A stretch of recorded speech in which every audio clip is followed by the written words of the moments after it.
Good afternoon, everyone. I hope you're all well. Welcome to this video. What I'm going to be discussing in this one is 5 things recruiters do that annoy people. So it's a bit of a recruitment bashing video, but there is some value in it in terms of what you need to avoid doing when you're actually working as a recruitment consultant. You are probably oblivious to these. There could be some that you obviously are aware of, but it's some good tips. It's things that I follow and has really allowed me to sort of win over clients, and stand out and be a bit different. So I'm just going to get into the video. So the first thing is that you need to avoid doing that annoys clients and candidates is, can we schedule a call? So that's the first one. Scheduling a call is fine, but scheduling a call off the first email response, begging for them to get on the phone, they don't even know if they're going to work with you. So this is something that happens not just in recruitment, it happens in sales. I got this the other day. It kind of gave me, the sort of idea for this video basically. So I was contacted by someone that runs a payroll company, and I said, yeah, I would be interested. Can we schedule a call straight away? And I thought, I don't know anything about you. I need to know a bit about yourselves. It's the same as someone emailing you and saying, look, do you need electricity service or any other service or mechanic or plumber or whatever?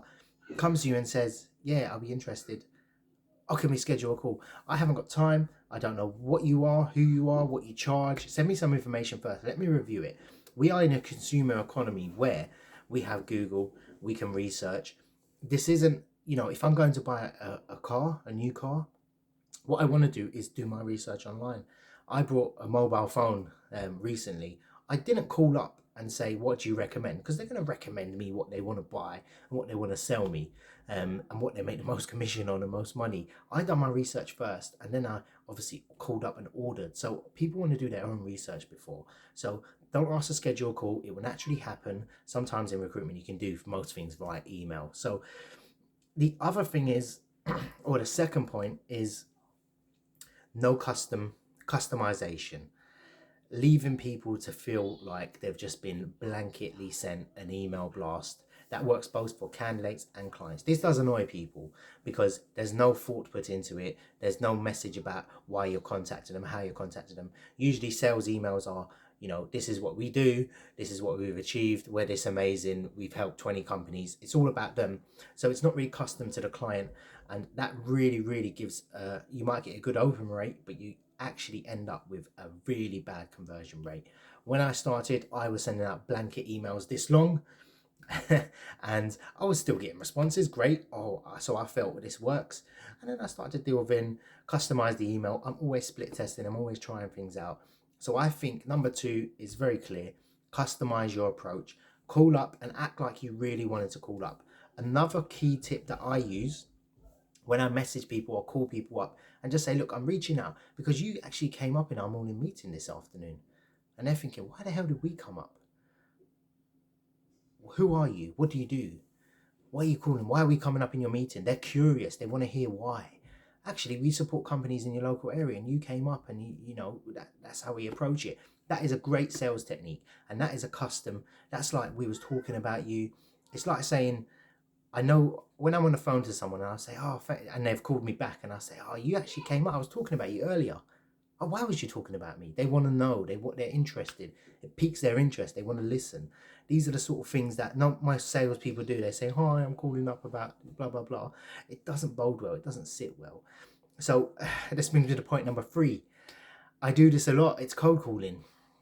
So cold calling is one that's, cold calling can be done right. And I've just given another example about calling up and saying, look, this is just a courtesy call. We are a recruitment agency. I saw you're advertising for the position. You actually came up in our morning meeting this morning. Is that a different approach to, hi, I saw you're recruiting for this role. Do you need any support for it? It's, you don't care. You're just ringing everyone and just, they picture you with a blanket lead list about this big. Yeah. And you're just calling through 1,000 companies, and then you're hopefully going to hit big. If you give a custom approach with emails and cold calls, it's not as great. Candidates are moving away from cold calls as well. A lot of them are receptive depending on your sector and industry. However, cold calling candidates, most candidates prefer, like I said in point 1, to get the information. Who's the client? What's the job? Where is it? How much is it? What do I need to be qualified for that? Did you even read my CV is another question. I mean, I could go on and on, but these are things you want to avoid. So the point number 4 is kind of been mentioned as well. It's the sales approach. So what I mean by the typical old school sales approach, bash them on the head until they sign. There's a way to follow up and there's not a way to follow up. So if you call every day until they give you a job to work on or sign your terms, chances are you're going to probably end up with a very low conversion rate. You're going to damage your sector, you're going to damage your industry, and this is why recruiters have a bad name. This is not always consultants' fault. They are told to actually send, call up, follow up. There's a way to go about it. How I always put myself in a client's shoes. How would I like to be followed up with? I like to say to a client, we're not interested. We don't want to use your service on a cold call. Okay, that's great. Do you think there's ever a time where should I follow up with you in about 2 weeks to 2 months? It's usually met by you're welcome to follow up. And when you make the call next, it's like, look, we spoke 3 weeks ago, just a courtesy call to see if has anything changed, basically.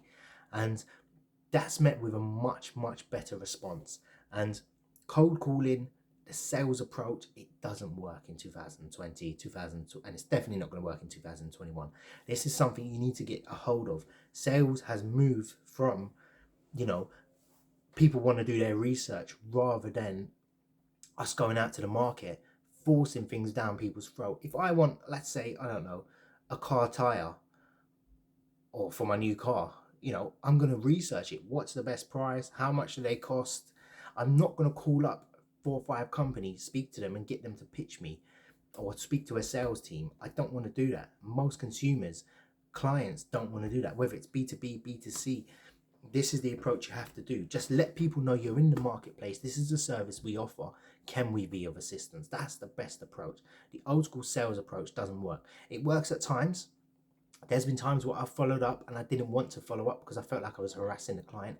However, I closed them. It worked well. We ended up doing business, yeah? So the other 5th, and this is probably the most important one on the list, believe it or not, the reason that recruiters get a bad name is lack of communication.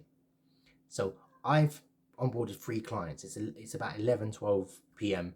What time is it? Yeah, it's coming up to 12 p.m. Monday morning. I've onboarded 3 clients. I know for a fact I need to get CVs across to them immediately. Yeah, that's going to be my focus for the afternoon. If they don't hear from me, they're going to assume that they've signed my contract and they haven't heard from me, that I've stopped working on the role. I even had an email today from a client saying, look, have you heard anything? We haven't had the CV yet.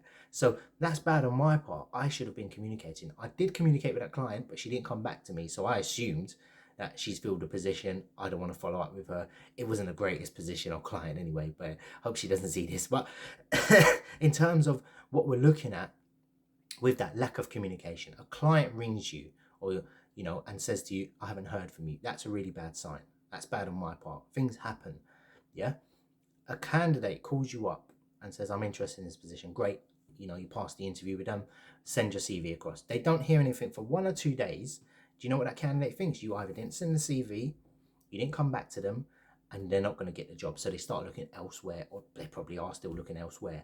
But how you can get around that is just a quick email, a text, a call. It's communication, never goes the wrong way. No one's ever said to me, stop giving me an update. I don't want to hear it. It's always met positively. But when that candidate gets their job, they'll be like, that guy, he kept me updated through that whole process. That's what you want to see, and that's what you want to do. With the client side, no client will ever say to you, stop updating me. No other consultancy, no other recruiter ever does this. They only do it for the very big accounts like BT or someone like that, massive accounts. So make sure you're updating the candidates. Make sure you're updating the clients. Communication is key. And this goes with, if you're working with a team, communication is key. You can never talk too much. Unless you're like me, that talks too much. But you can do very, very well if you home in on these 5 points. So the first one, just to recap, don't ask to schedule calls. Don't you look desperate. Calls will happen when they happen rather than you asking for it. A client will ask for it. Can we jump on a call? I'll send you the information across. Most things can be dealt with by email, and deal with it. Don't actually try to schedule calls. custom emails, custom approach is key. Number 2. Number 3, have a bit of respect when you cold call. Don't follow up too often. Don't say the same thing over and over. Nothing's going to really change. Have the sort of consultative approach. Don't come across as desperate and needy. That's what you want to avoid. The old school sales approach, follow up, hammer them over the head, doesn't work. That's number 4. And number 5, make sure you're communicating well. So I don't know what I've done with this video, if it's a motivational, if it's a try and keep up with, the times with it. So I hope you enjoyed it, and take care. And yeah, I'd like to know your thoughts. What's the sort of things that recruiters do that annoy you as well?